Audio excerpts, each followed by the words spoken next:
Hello viewers, welcome back to Abhi's Delight. இன்னைக்கு Abhi's Delightல palak பன்னீர் recipe தான் பார்க்க போறோம். பன்னீர் பட்டர் மசாலா மாதிரியே பாலக் பன்னீரும் மோஸ்டா நம்ம ரெஸ்டாரண்ட்ஸ்ல ஆர்டர் பண்ற டிஷ் தான். பட் வீட்ல அட்டெம்ப்ட் பண்றதுக்கு ரொம்பவே யோசிப்போம். ஏன்னா அது சரியா வருமோ வராதோன்னுட்டு. பட் அதை இப்போ எப்படி ஈஸியா செய்யறதுன்னு நம்ம பார்க்க போறோம்.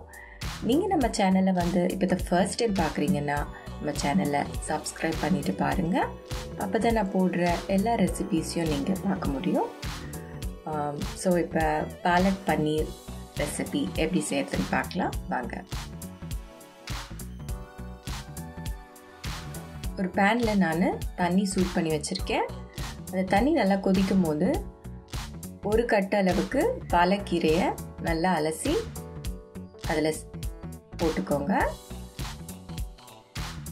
இது ஒரு நிமிஷம் அந்த சுட தண்ணியில் இருந்தால் போதும்.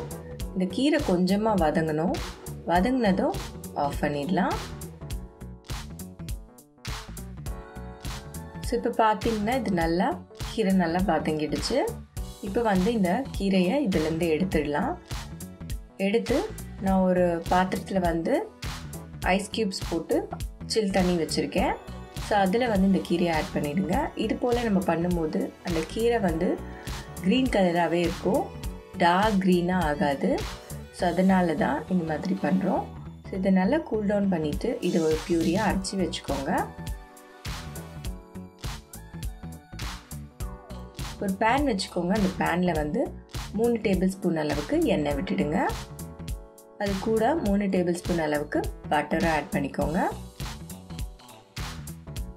ஸோ இதில் சீரகம், லவங்கம், பட்டை, ஏலக்காய் வாசனைக்கு போட்டுக்கோங்க. ஒரு 10 பல்லு பூண்டு நல்லா சாப் பண்ணி போடுறேன். இது நல்ல ஒரு ஃப்ளேவர் கொடுக்கும். இது நல்லா எண்ணெயில் ஃப்ரை ஆனதுக்கப்புறமா ஒரே ஒரு பச்சை மிளகாய் சாப் பண்ணி போட்டிருக்கேன். அதையும் போட்டு நல்லா வதக்கிக்கோங்க.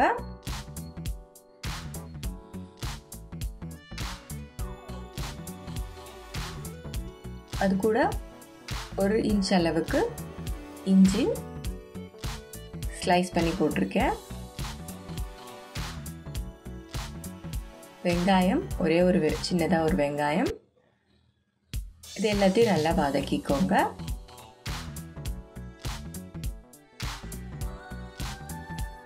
தக்காளி ஒரு பாதி தக்காளி இருந்தால் போதும். Masala powder red chilli powder 1 teaspoon, coriander powder 2 teaspoon, சீரகத்தூள் 1 டீஸ்பூன். இது எல்லாத்தையும் மொத்தமாக சேர்த்துக்கோங்க. சேர்த்துட்டு இதையும் நல்லா எண்ணெயில் வதக்கிக்கோங்க. இது கூட பாலக்கீரையை நம்ம அரைச்சி வச்சிருக்கோம் இல்லைங்களா, அது சேர்த்துக்கோங்க.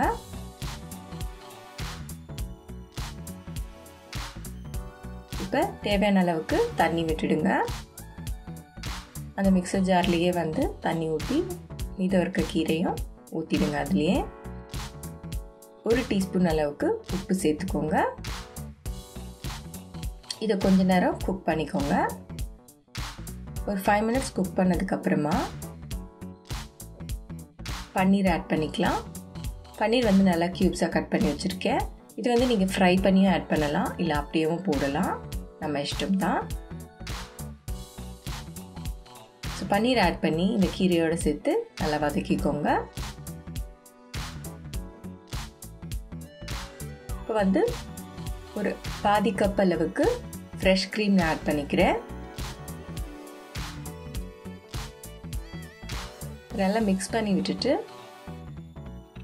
இதுக்கப்புறம் இதோட திக்னஸை கம்மி பண்ணுறதுக்கு நீங்கள் தண்ணியும் ஆட் பண்ணிக்கலாம், மில்க்கும் ஆட் பண்ணிக்கலாம். நான் பாதி கப் அளவுக்கு பால் ஆட் பண்ணிக்கிறேன். கடைசியாக 1 teaspoon garam masala powder, 1 teaspoon கஸ்தூரி மேத்தி, இதையும் போட்டு நல்லா மிக்ஸ் பண்ணிவிட்டு இந்த க்ரீம், பன்னீர், பாலக், கீரை எல்லாமே சேர்ந்து ஒரு 5 மினிட்ஸ் லோ ஃப்ளேமில் குக் ஆகட்டும். ஸோ மூடி போட்டு 5 மினிட்ஸ் குக் பண்ணி இறக்குனீங்கன்னா உங்களோட க்ரீமியான பாலக் பன்னீர் ரெடி. இது நீங்கள் நான், பராட்டா, ரொட்டி, கீ ரைஸ் எல்லாத்துக்குமே வந்து இது ரொம்பவே சூப்பராக இருக்குங்க. கண்டிப்பாக செஞ்சு பாருங்கள். ஸோ வியூவர்ஸ், என்னோடய ரெசிபீஸ் எல்லாம் பார்த்துருப்பீங்க. உங்களுக்கு நான் போடுற ரெசிபீஸ் எல்லாம் பிடிச்சிருந்ததுன்னா என்னோடய சேனலில் லைக் பண்ணி சப்போர்ட் பண்ணுங்கள், ஷேர் பண்ணுங்கள், சப்ஸ்கிரைப் பண்ணுங்கள்.